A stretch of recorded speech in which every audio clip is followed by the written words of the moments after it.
Halo,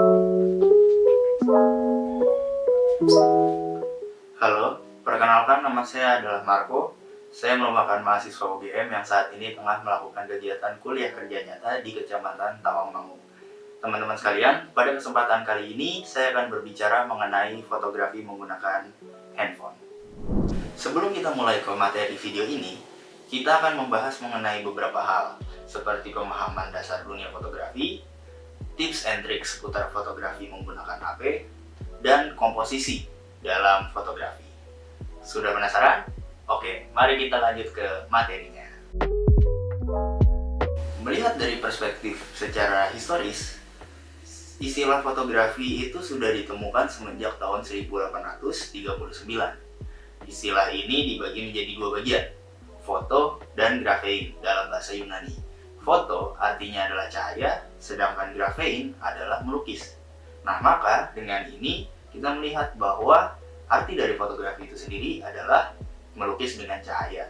Nah, oleh karena itu, fotografi itu yang dinilai yang menjadi roh dari fotografi itu adalah cahaya, bukan kameranya. Nah, ini yang kadang menjadi suka keliru oleh orang-orang awam, bahwa ketika kita tidak punya kamera yang baik, maka kita tidak bisa memotret. Padahal yang benar adalah ketika kita tidak punya cahaya, maka kita tidak akan bisa memotret.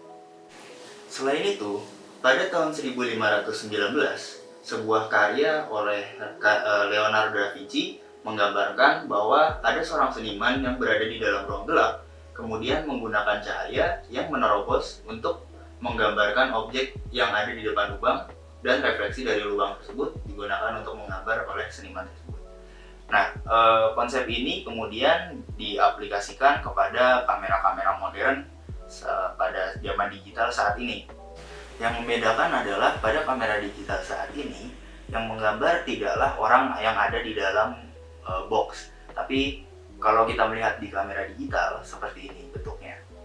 Nah, dalam hal ini cahaya akan masuk melalui lensa, kemudian dipantulkan melalui kaca-kaca dan cermin-cermin yang ada di dalamnya, yang kemudian cahaya tersebut akan diterima oleh sensor dari kamera tersebut.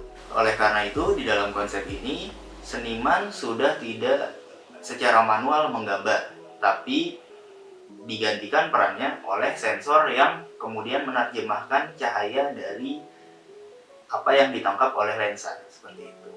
Lalu bagaimana dengan proses kerja dari kamera HP, teman-teman? Nah, jadi untuk kamera HP sebenarnya kurang lebih konsepnya sama saja, seperti yang saya tampilkan di dalam gambar ini, bahwa cahaya itu langsung masuk melalui lensa kamera HP yang kemudian akan menembus melalui lapisan prisma, dan kemudian cahaya tersebut akan masuk ke dalam sensor, yang mana sensor itu nanti akan menerjemahkan hasil dari cahaya-cahaya yang telah ditangkap dari lensa kamera, yang kemudian akan muncul dalam bentuk gambar yang teman-teman dapat lihat di layar HP teman-teman semuanya.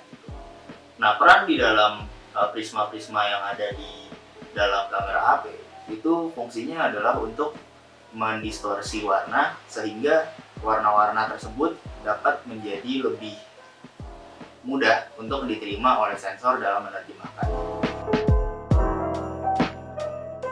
Setelah kita tadi mengenal tentang bagaimana proses kerja fotografi HP, sekarang saya akan membahas mengenai cahaya. Seperti yang tadi saya telah beritahu bahwa cahaya adalah esensi dari fotografi.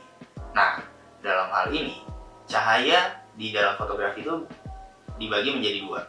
Yang pertama ada natural light atau cahaya alami. Yang kedua adalah artificial light atau cahaya buatan. Nah, setiap cahaya itu punya karakternya, teman-teman. Nah, cahaya ini bisa dibagi menjadi seperti ini. Kalau misalnya teman-teman lihat, ada tungsten hingga sheet. Nah, bisa kita lihat, semakin tinggi satuan Kelvinnya, maka akan semakin berwarna biru juga cahayanya. Nah, ini akan menggambarkan bagaimana cuacanya menjadi semakin dingin atau semakin hangat ketika kita akan memotret. Oke, setelah kita belajar mengenai pencahayaan, sekarang kita akan masuk ke intinya nih, teman-teman. Sekarang kita akan belajar mengenai pemotretan.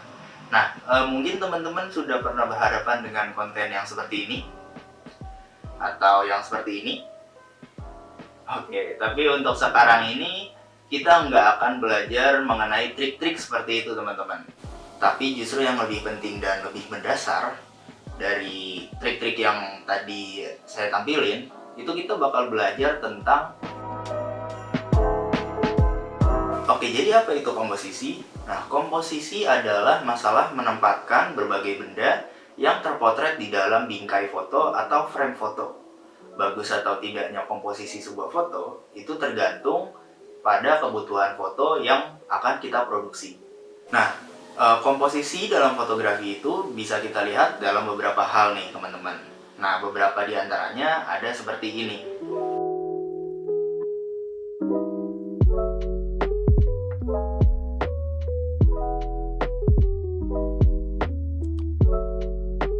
Oke, kita masuk pada komposisi pertama, yaitu adalah rule of third.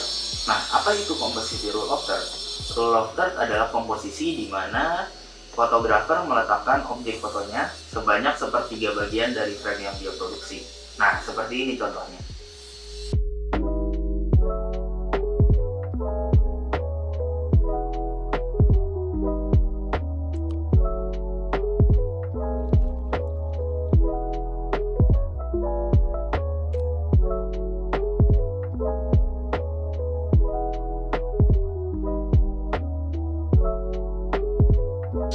Yang kedua adalah simetri, di mana dalam teknik komposisi ini, fotografer menempatkan objek seimbang antara sisi satu dengan sisi lainnya.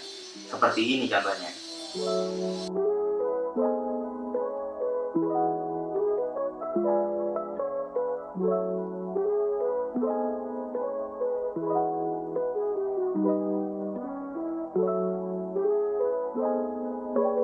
Yang ketiga adalah leading line, di mana dalam teknik komposisi ini, fotografer menggunakan garis imajiner yang mengarah pada objek utama dari fotonya. Seperti ini contohnya.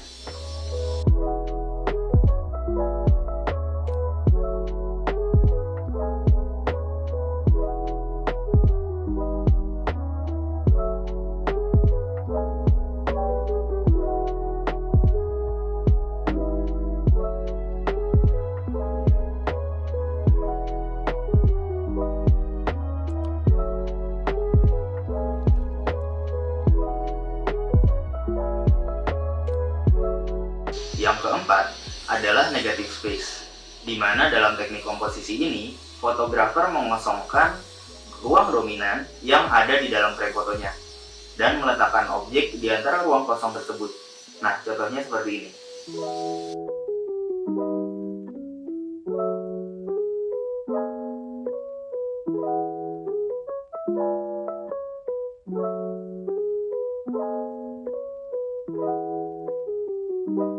Yang kelima adalah framing, di mana dalam teknik komposisi ini, fotografer menaruh objek lain yang kemudian diletakkan di depan objek yang akan difoto.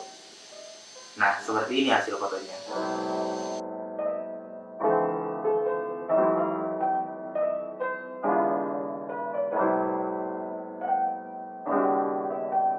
Yang terakhir dan gak kalah penting adalah komposisi field of frame.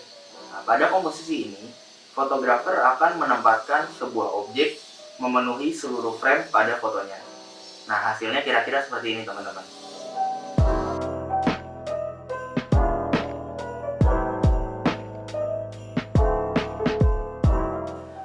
Oke, sekian video yang dapat saya berikan. Terima kasih atas perhatiannya teman-teman semuanya. Tetap sehat selalu dan stay safe kawan-kawan semuanya.